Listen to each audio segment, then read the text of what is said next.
breaking down Josh McDaniels' presser today on Night of the Shield.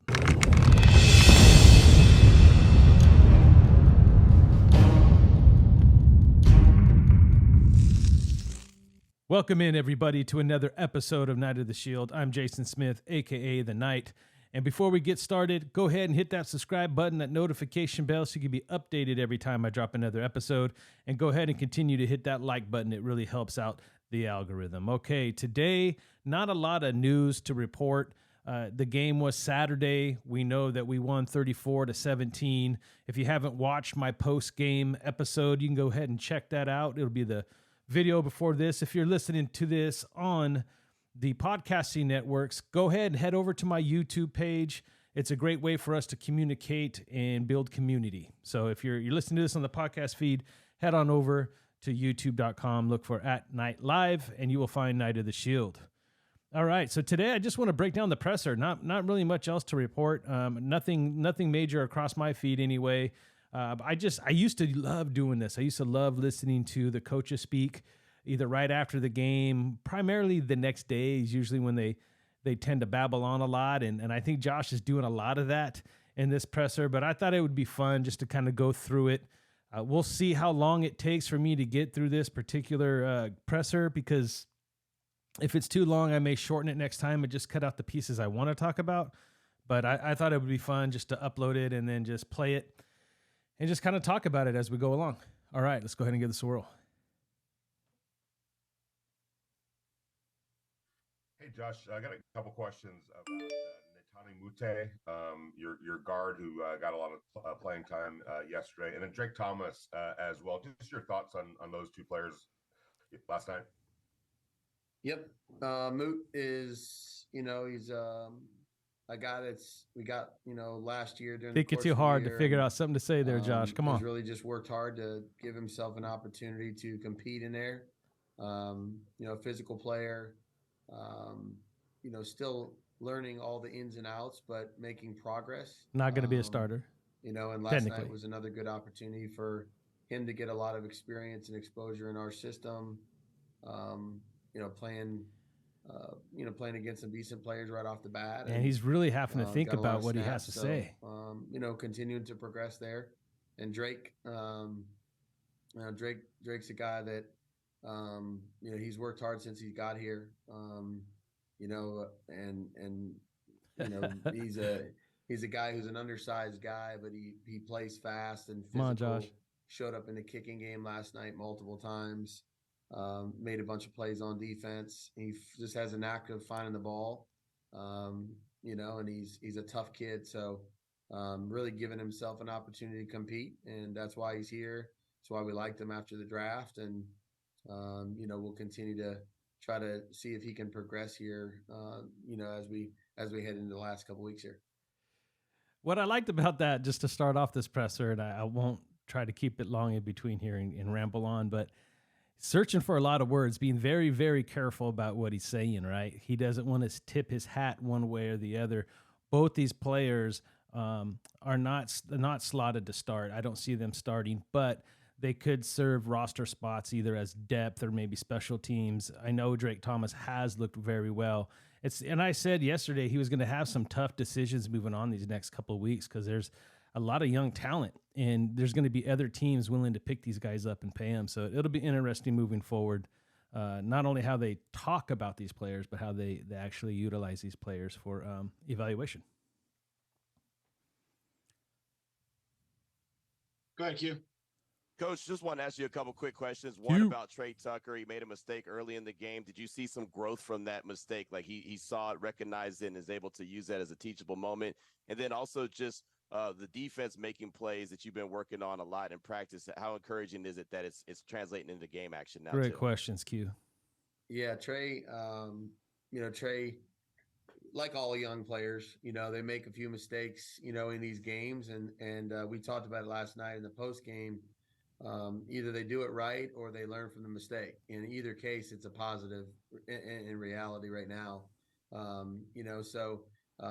He had a couple things offensively in the one play in the kicking game where I'm sure he's going to learn from that. And if that ever happens to him again, he'll make the right decision there. But I loved his mental toughness. I loved his attitude. That's football. You got to persevere. You're not going to play a perfect game most Sundays in our league. So to be able to come back from that and then make a handful of plays offensively to help us go down there, put the ball in. Then he had a couple really nice returns as the game wore on. So tough kid mentally, tough kid physically. And he's going to learn from all those mistakes and be better for it. You see a little bit difference of how he's talking about Trey Tucker. Like he's more, and again, offensive guy, offensive minded coach. He works a lot with Tucker, but he's right. And my thing with Tucker is nerves. I still think he's battling some hype. I think he's wanting to do more than he's doing, and it's in his head already. But you already see it. You see this his speed, his ability to get open. He will get better at catching the ball. That ball he caught all hands and held onto it as he hit the ground. Whether it moved a little bit or not is irrelevant to me. That was still a hell of a play. Tucker's going to be a dog. He's already shown that he's going to grind it out. So you could totally tell that Josh has a lot of confidence in him already, and the mistakes that he's making are just rook mistakes, and I think he'll recover just fine with those. And again, he's not going to have that pressure on him week one, play one. You know what I'm saying? And then, the defense, again, we've talked about it all year. If you do the right things and you close the space and the rush works with the coverage and the coverage works with the rush, usually give yourself a chance to be around the ball. And before you can start turning the ball over, you got to get close. And so we're really trying to track attempts and close space in the passing game, make efforts to get the ball out when we get near the runner, in terms of creating fumbles and those kind of things. And excited to see Isaiah make a good play yesterday on that. And again, you got to be able to capitalize on an offensive mistake. And it wasn't a super hard play, but he made the catch and then he made a good return, and we did a decent job of blocking for him, escorting him to the end zone. So, happy for our guys whenever they make plays, and looking for our defense to continue to try to make that a point of emphasis. My thing, and I talked about this yesterday, but those who maybe have not watched my post game, a lot to be said about the ball was thrown right to him, and he did make the catch, and he did run it into the end zone, and I get that. But I was saying too that it was more what I see is these guys are staying in their assignments, and Polamalu was where he was supposed to be. The guy ran the wrong route. That's on the receiver. Okay, the quarterback threw the ball. Polamalu was where he was supposed to be. That's why it went right to Polamalu. So I think the coverage was excellent. The cornerback was running with the receiver, so Polamalu was safety. He's just back there as the safety valve. So he made a great play.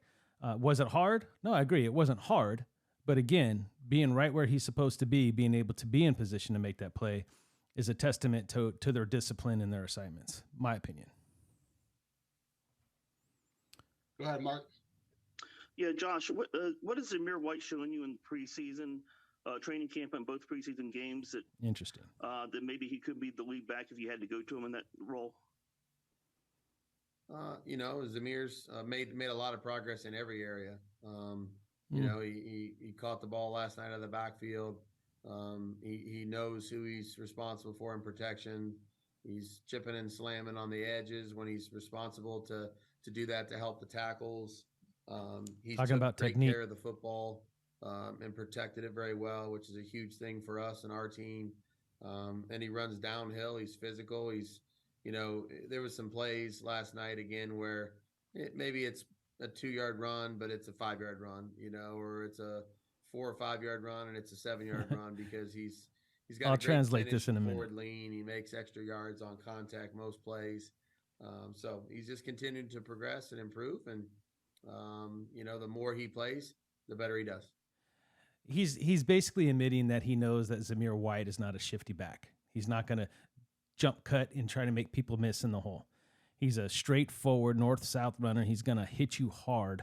And there's nothing wrong with that. I know we're used to Josh Jacobs, and again, I hope JJ comes back. I think he brings this up in a little bit, and we'll break that down more. But when it comes to Zeus, he's going to wear an offensive line down. He's going to wear some of these guys by just pounding. He's a bruiser.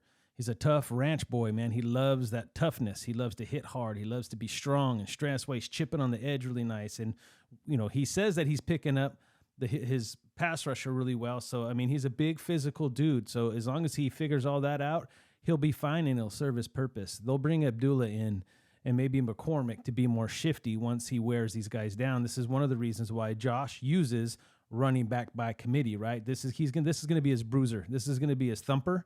He's going to really wear down defensive lines, and then he'll let McCormick or Abdullah come in and be the shifty fast back to burn them when they're tired. A la Wheatley and Gardner, just for the reference. Josh, would like to ask you about Dalton and Hondo. McClendon. And clearly they're UDFAs, they're rookies, not trying to make them out to more than what they are, but would appreciate your assessment up to this point in camp on them, please. Yep. Always here. Love football. Literally the two of them are kind of joined at the hip, which is interesting because they've practice squad guys quite a bit right beside one another also on the offensive line. But when you see them together, they're in the meal room together, they're in the meeting room together, they're on the practice field early together.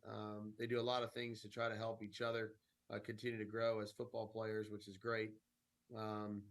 Showed some toughness in both of these preseason games, of continuing to make some progress in practice. Nice. Relative to all the things that our offensive linemen are responsible for. So, all you can ask for from them now is that they give great effort to try to improve and fix the things that we're addressing, which both of them do. They're out there every day. Their durability has been very good. They're tough guys. So a lot of positives in that regard. And we'll just continue to work with them and grow. And that's how a lot of really good football players, linemen, have created careers for themselves. And those two guys got a lot of great traits. Translation, lunch pail guys. These are guys that I see ending up on our practice squad as long as they don't get picked up. I don't think I'm too worried about it unless there's teams out there that are extremely desperate, because these guys did show a lot of promise. And, there's going to be teams out there that are desperate. Outside of that, I think we'll be fine. In 1 year to develop and be in this system, if we can keep them, they come back bigger, stronger, more understanding of NFL football. That might be two diamonds in the rough that we're looking at next preseason. Hey Josh, something that Jimmy Garoppolo said in the locker room yesterday that he was happy with on the opening drive was the pace that you guys were playing with on offense. Was that something that was sort of an intentional focus coming into this year to ramp up the pace a little bit?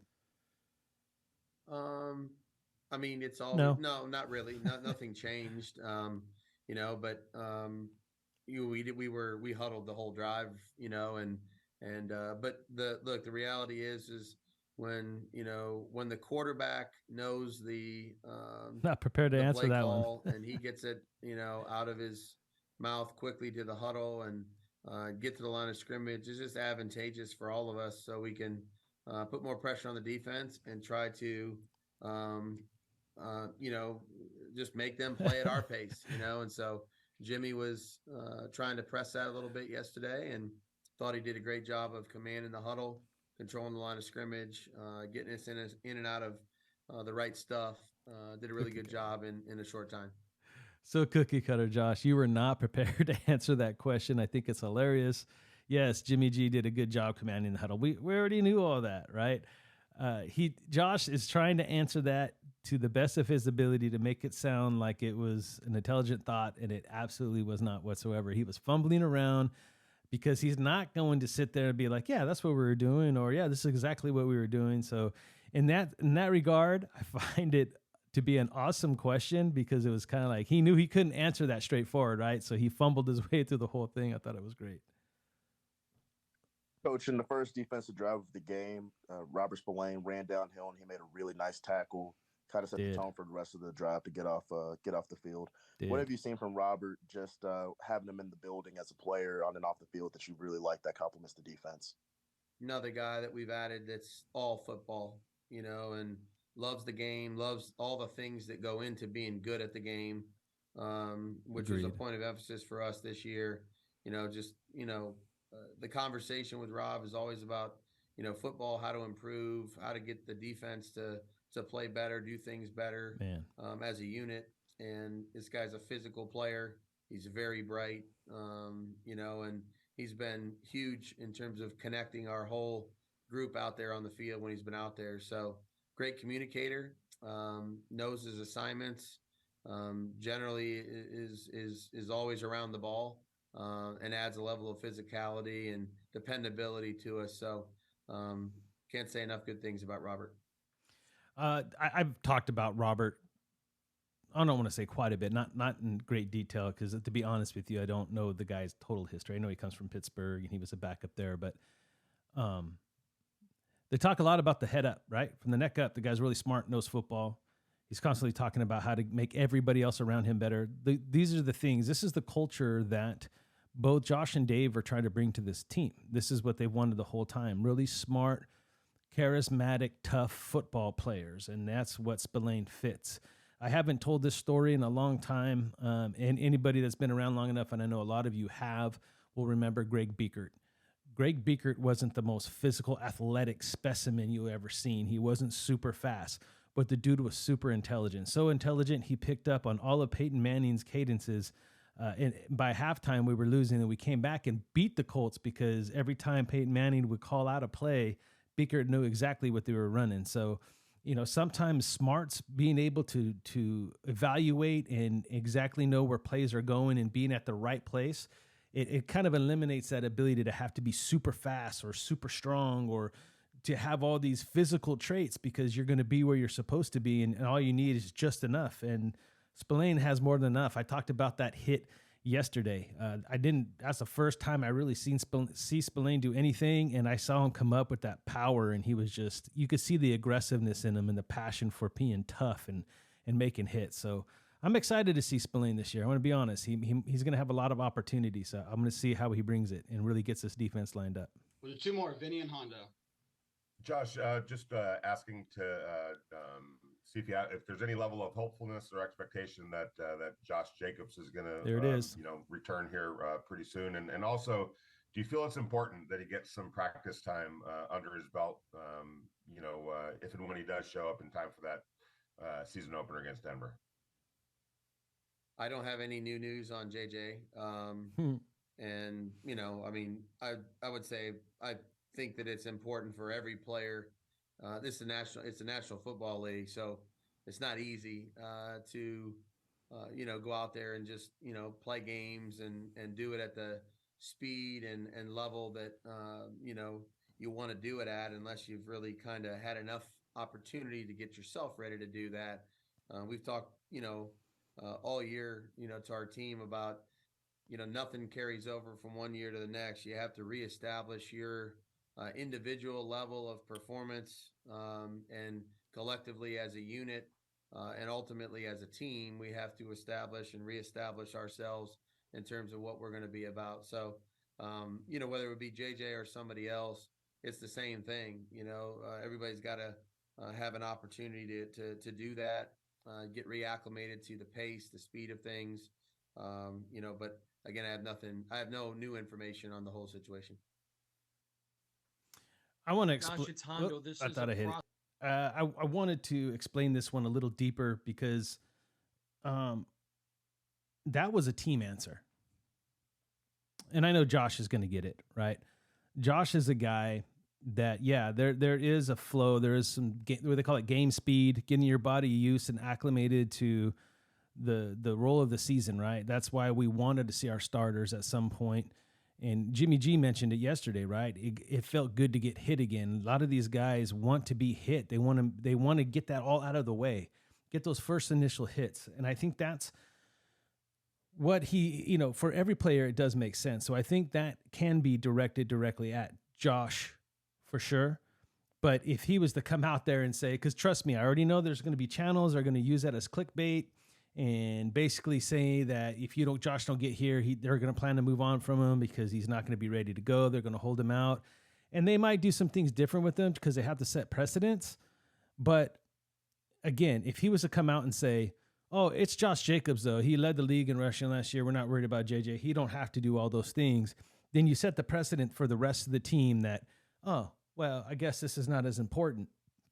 And if there's anything that Josh, and trust me, these guys understand that this is all about money, and they'll understand they're not holding this over Josh, because once Josh gets that rock in his hand, it's over. People want him here. They get it. Everybody knows internally. But as a head coach, he has to come out and say the right thing. So please, anybody that wants to take that and make it shots fired at Josh, not at all. That was more a message to his team that he's going to hold that precedence. And they're going to have to do some things with Josh to make sure that he's ready. But it won't be as long as he made it sound like it could be. Just saying. Process question. I'm just curious to learn how you do things. This last preseason game, do you focus more on guys maybe at the bottom of the roster trying to make a spot, or is it just team focus and let those things fall as they may? Good question, Hondo. There's a lot of, I think that it's kind of multifaceted, Hondo. We obviously need to take stock of what do we need to do better. We did that from San Francisco to LA. We'll do that again today and tomorrow as a coaching staff, and just, go back over and review the entire week. We had 2 great practice days with LA, and then a preseason game full of, I would say, situations and things that we can all learn from. So we'll try to identify what that bucket of things are in each phase, and go to work on that this week, as well as continue to focus on some of the competitive situations on our roster, and also the evolution of some things that we haven't quite got to yet. Interesting. Based on that, like I said, we've only had 15 practice days. So there's definitely some things that are still outstanding that we haven't necessarily introduced to our football team in all 3 phases. And we'll continue to sprinkle that in, along with focusing on the areas that we can improve in and developing our young players, and seeing how some of the competition kind of shakes out here as we head into the Dallas week. All right. There's a lot I found interesting in that last statement. First and foremost, makes a great point, right? It's 15 days of practice, and I know for returning solid teams that have been together for a long time, that may be just enough. But there's a lot of new pieces, a lot of young new pieces on this football team. Jimmy G, veteran. Brian Hoyer, veteran, been in the system a long time. Mentally, he's ready. But Jimmy's still got some stuff that hasn't been implemented yet that he needs to work on, which brings me to my main point, which was Aiden O'Connell. I talked about Aiden O'Connell yesterday and how we all just need to kind of pump the brakes. This kid is showing that he has a bright future. He still has to go out there and earn it, but they haven't fully implemented everything yet. So Jimmy G still has the best chance for us to win at this current moment. Now, 4, 5, 6, 7 games into the season, he gets hurt or another opportunity something happens where Aiden O'Connell gets put into the game and he starts dropping dimes like he has been. Well, then, yeah, you have to have that conversation to say, we got to keep this kid rolling because he's affordable. But right now, just based off everything he said, right, they got a lot that they're doing. They're halfway through this thing in their mind. So they still have some practices. They want to implement things. They want to evaluate certain things. They want to make sure they're dotting their I's and they're crossing their T's. And as oddly as it sounds, I thought that was a very, very telling statement from Josh about the closest to the truth you'll get. I'm sure some of it was fluffed, but if you try to read in between the lines, there's still a lot to be determined, but there's also a lot to be implemented. Basically saying, hey, we like where things are going, but trust me, we haven't implemented everything yet. So anything could still happen. Anyway, we don't want to ramble too much about that. If you guys like this style of video, I will do these every single time they have the Monday presser, or, maybe even a post-game presser. Maybe I'll cover that one too if there's some good stuff. If it's not too long and drawn out, go ahead and let me know in the comment section below. This week, my plan is to put one out every single day. And currently, as it stands, we'll go over any current news that I feel relevant to talk about.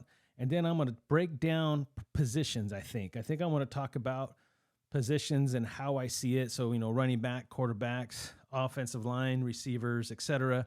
And just kind of go through the week, these next few weeks, and kind of try to piece some things together.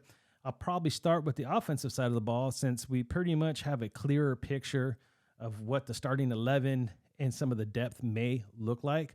So I think that's a safer place for me to start. And that'll get us through this week. And then we'll talk about anything that comes up, any Josh Jacobs news, if it's moving in the right direction or not. But once again, I just really thank everybody for all their support. I mean, I know I got a grind ahead of me here this year. It's been a long time. And I'm going to give a message to any content creator, regardless of what platform you have. If you develop a platform, don't let it go dormant, because YouTube is not favorable to you. And it's going to take a while for you to basically get that engine going again. And I couldn't tell you how long that process is, because everybody deserves a break. But we haven't been fully consistent here on this channel since 2016, the end of 2016, 2017. And I could tell it. It's obvious in the numbers and stuff. But I appreciate all of you. So if you want to help out and do me a favor, hit that like button, share it, get it out there for me. Help tell everybody that I'm back. And if you like the content, let me know and kind of help me decipher whether or not I need to change gears or what I need to do. But no, either way, I love you and appreciate you. And I will be back tomorrow to break down some more football. I'm really enjoying getting back in the groove, guys. I really am. But until next time, y'all stay Raider strong. Night.